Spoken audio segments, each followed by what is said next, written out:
Assalamualaikum warahmatullahi wabarakatuh. Halo semuanya, perkenalkan nama saya Nurinda Marmatasari.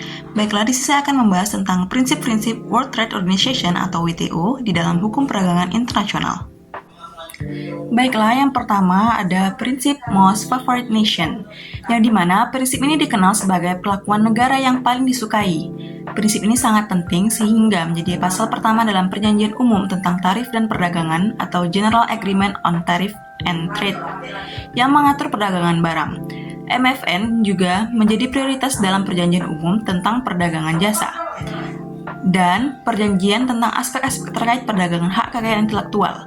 Meskipun dalam setiap perjanjian prinsip ini ditangani sedikit berbeda secara bersama-sama, ketiga perjanjian tersebut mencakup ketiga bidang utama perdagangannya yang ditangani oleh WTO. Semua anggota negara WTO harus diberlakukan sama dan adil menurut Most Favored Nation. Prinsip yang kedua ada national treatment atau perlakuan nasional, yang dengan cara memperlakukan orang asing dan penduduk lokal secara setara.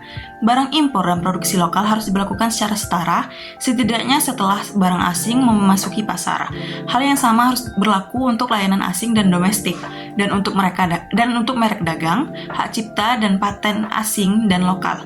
Prinsip perlakuan nasional ini memberikan perlakuan yang sama kepada orang lain seperti kepada warga negaranya sendiri, juga ditemukan dalam ketiga perjanjian WTO utama, pasal 3 GATT, pasal 17 GATS, dan pasal 3 TRIPS. Meskipun sekali lagi prinsip tersebut ditangani sedikit berbeda di masing-masing perjanjian ini. Perlakuan nasional hanya berlaku setelah suatu produk, layanan, atau barang kekayaan intelektual memasuki pasar. Oleh karena itu, mengenakan biaya masuk atas impor bukanlah pelanggaran perlakuan nasional, meskipun produk yang diproduksi secara lokal tidak dikenakan pajak yang setara. Baiklah, yang ketiga ada prinsip dispute settlement. Dispute settlement dalam WTO adalah mekanisme atau sistem penyelesaian sengketa perdagangan internasional yang diatur oleh Organisasi Perdagangan Dunia atau WTO. Mekanisme ini bertujuan untuk memberikan kepastian dan keamanan dalam perdagangan internasional, serta menyelesaikan sengketa perdagangan antara negara-negara anggota WTO. Selanjutnya dalam elaborasi, yang pertama ada mekanisme penyelesaian sengketa. Yang kedua, kesepahaman penyelesaian sengketa atau DSU. Mekanisme ini diatur dalam Dispute Settlement Understanding, sebuah perjanjian yang merupakan bagian dari perjanjian WTO. Yang ketiga, ada tahapan penyelesaian sengketa, yang dimana mencakup konsultasi antara pihak-pihak yang bersengketa, pembentukan panel sengketa, adjudikasi oleh panel dan badan banding jika diperlukan, serta implementasi putusan. Yang keempat ada tujuan penyelesaian sengketa, yaitu untuk memberikan kepastian dan keamanan dalam perdagangan internasional, serta menyelesaikan sengketa perdagangan dengan cara yang efektif dan transparan.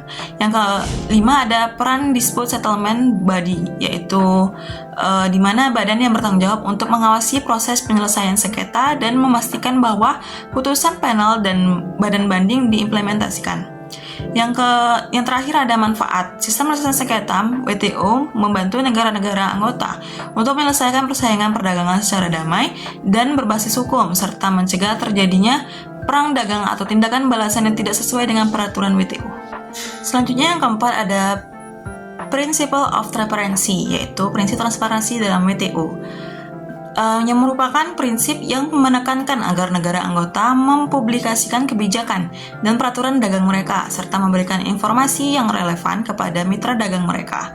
Ini bertujuan menciptakan sistem perdagangan yang lebih terbuka, dapat diprediksi dan adil. Dalam elaborasi yaitu ada yang pertama, penerbitan kebijakan dan peraturan.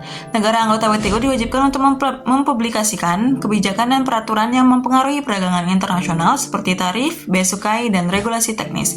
Yang kedua, pemberitahuan kepada mitra dagang, yaitu negara anggota juga harus memberikan pemberitahuan kepada mitra dagang tentang perubahan kebijakan atau peraturan yang telah mereka buat. Yang ketiga, informasi yang relevan.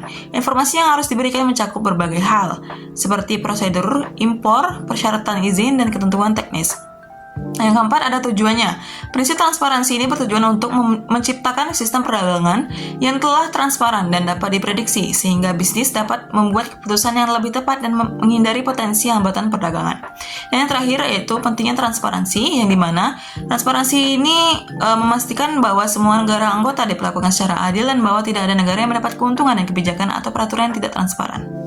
Selanjutnya ada Principle of Gradual Liberalization, yang dimana pengurangan atau penghapusan hambatan perdagangan baik tarif maupun non-tarif untuk mendorong perdagangan bebas. Ini bertujuan untuk meningkatkan efisiensi produk, menurunkan biaya, dan memberikan manfaat bagi konsumen. Tujuan liberalisasi perdagangan ini yang pertama meningkatkan efisiensi produk dengan mengurangi hambatan perdagangan. Perusahaan dapat fokus pada produksi barang dan jasa yang paling efisien. Yang kedua, menurunkan biaya. Hambatan perdagangan yang lebih sedikit dapat mengurangi biaya produksi dan distribusi. Yang ketiga, memberikan manfaat bagi konsumen, yang dimana konsumen dapat menikmati harga yang lebih rendah dan pilihan yang lebih luas. Yang keempat, mendorong pertumbuhan ekonomi. Liberalisasi perdagangan dapat mendorong investasi, perubahan ekspor, dan peningkatan pendapatan. Adapun implikasi liberalisasi perdagangan, yaitu yang pertama perubahan struktural, yang dimana liberalisasi perdagangan dapat menyebabkan perubahan dalam struktur ekonomi negara, seperti penyelesaian di sektor industri yang terdampak. Yang kedua, persaingan yang lebih ketat, yang dimana perusahaan harus bersaing secara lebih ketat di pasar global. Dan yang terakhir, potensi tantangan bagi negara berkembang.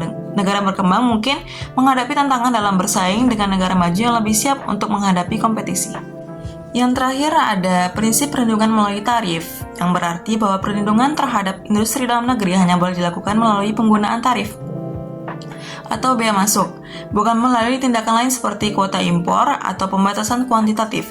Ini berarti bahwa negara-negara anggota WTO misalnya tidak dapat mengenakan pembatasan impor selain tarif yang telah dinegosiasikan atau disepakati. Prinsip ini memiliki beberapa implikasi. Yang pertama, transparansi. Tarif lebih mudah diprediksi dan transparan dibandingkan dengan kuota atau pembatasan kuantitatif lainnya. Yang kedua, kemudahan negosiasi. Tarif lebih mudah dinegosiasikan dalam perjanjian perdagangan internasional karena jumlahnya dapat ditentukan secara jelas. Yang ketiga, kewajiban yang mengikat, yang dimana negara-negara memiliki kewajiban untuk mengurangi tarif yang telah dinegosiasikan dan tidak dapat sewenang-wenang mengubah atau menaikkan tarif tersebut, kata University of Brawijaya. Dan yang ketiga, tarif terikat. Tarif yang telah dinegosiasikan dan disepakati menjadi tarif terikat atau pengikatan, yang berarti negara tidak dapat mengenakan bea masuk yang lebih tinggi dari tarif tersebut. Baiklah teman-teman, itulah tadi prinsip-prinsip WTO yang dapat saya sampaikan. Semoga apa yang saya sampaikan dapat bermanfaat bagi kita semua. Saya akhiri dengan wabillahi taufiq wal hidayah. Wassalamualaikum warahmatullahi wabarakatuh. Sampai jumpa.